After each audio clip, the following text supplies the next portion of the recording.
Hello students, welcome to this class. Today we'll be talking about something very important in your studies.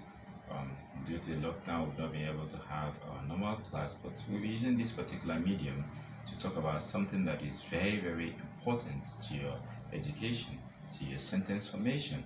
Today we'll be talking about the structures of sentence, what the structures are. We're talking about the structures. We'll be looking at particularly how to form a clause, what a clause is all about, and some examples of clauses we have in English sentence formation. But first of all, before we go into that, we'd like to refresh our memory. If you remember very well, we talk about phrases. We say that phrases are a group of words which does not have a finite clause. It does not have a finite verb. Now, a group of words without a finite verb, we say it's a phrase. It forms just part of a sentence.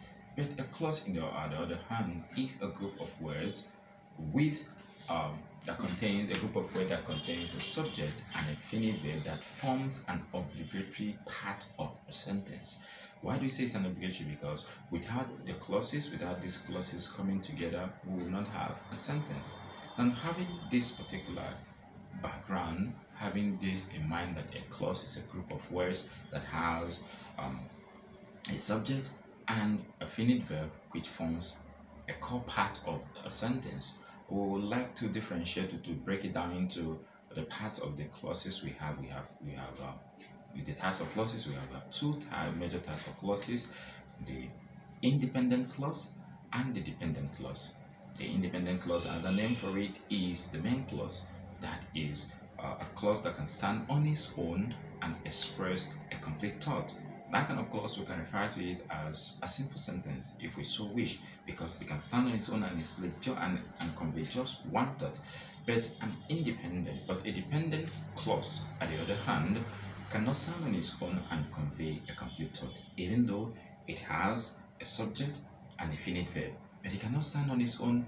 Rather, it forms a basic part or a major and obligatory part of the sentence. So looking at it, we have different kinds of the independent clause, because when we talk about clauses at a larger extent, we don't always look at the main clause because it is a simple sentence already.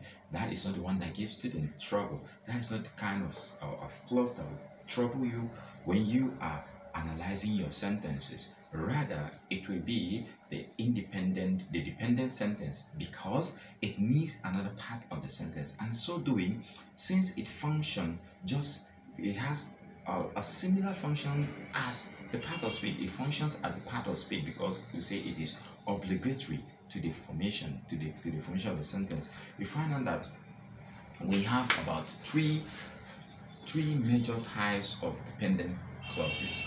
We have the noun clause, we have the relative clause or adjective clause, and we have the adverbial clause. These are the three major parts of the three major types of clause we have, and we'll be looking at this particular one. We will not go into all of them, but we'll look at the relative clause for a start. Let's look at what a relative clause is. Why do you say it is a relative clause? The word relative or qualified tells us something. That shows that if you look at the word relative, it refers to something that relates, something that connects.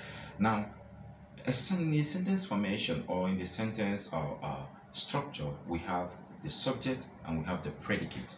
Now, the predicate is the predicative part of the sentence, start from where the verb starts and every other particles that comes with the verb, while the subject is there. Now, in a relative clause, the relative clause gives us more information about the subject. It qualifies the subject. That is why we say it is a relative or adjective, because an adjective qualifies a noun or the subject of a sentence. Now, in this particular formation, the relative clause here qualifies the subject, gives us more information about the subject. Let's look at the title, some examples we have here. We have the book which I bought yesterday has been stolen. If you look at this particular sentence For example, the book is a subject. If you look at this, is the subject. This serves as a subject, which I bought yesterday is a clause. What kind of clause is it? This is what we call a relative clause, and this particular relative clause is introduced by this particular conjunction, which.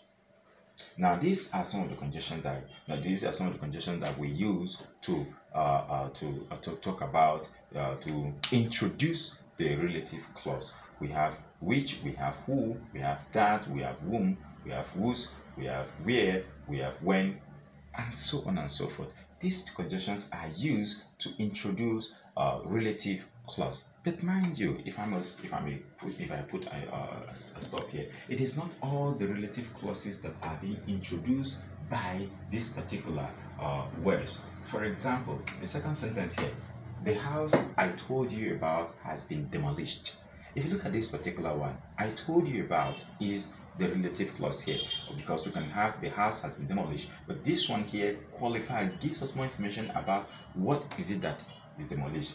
Has the person known about it? So we have here, I told you about is a relative clause here, but it is not introduced by this particular one. So that is why I said like it is not all relative clause that are introduced by this one. Sometimes these words can be omitted. You can omit them, and you still have your relative clause as it means. Now let's look at this particular. If you look at this structure here, if you look at this structure I have here, a clause. Now this is a clause.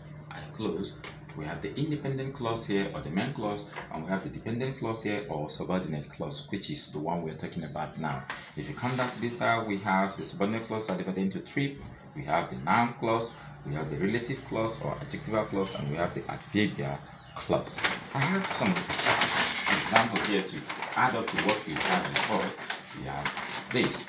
Now, the man who bought the computer yesterday is very pleased with it. Now, if you look at this particular sentence, you find out that who bought the computer yesterday is what?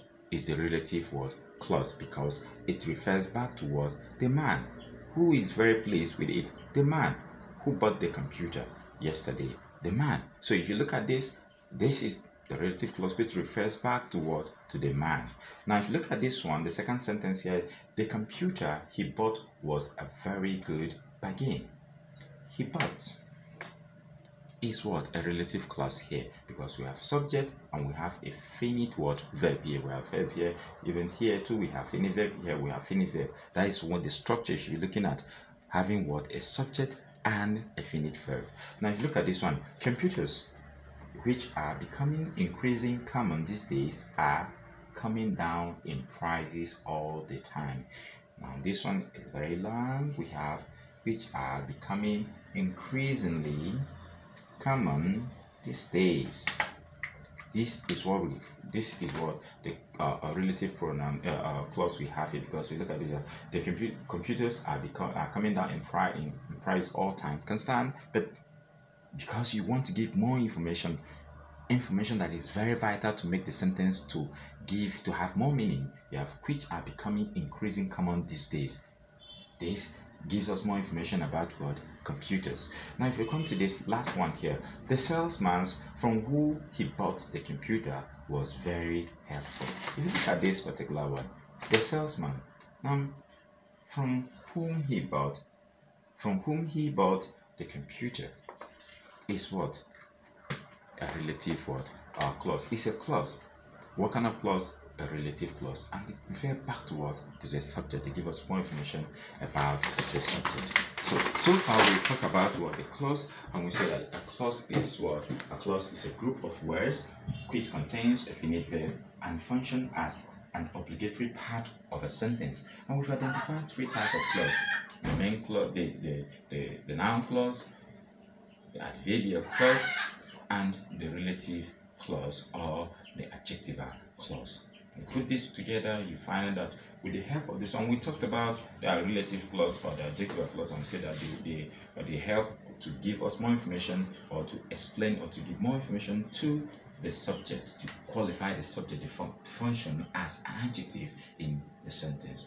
with this, I hope we have something for today. But you have to go with an assignment before we go, because you have to try it at home too. Get a newspaper, get an article, just underline some just get about just a short article, underline the clauses you can find in that particular article, and find out if you have this one, the ones that start with this particular words: which, who, that, whom, whose, where, and when. When you find them, then you find the relative clauses, and with that, I believe we'll go a long way. But before I go, remember, stay at home, stay safe, wash your hand always. Coronavirus is real.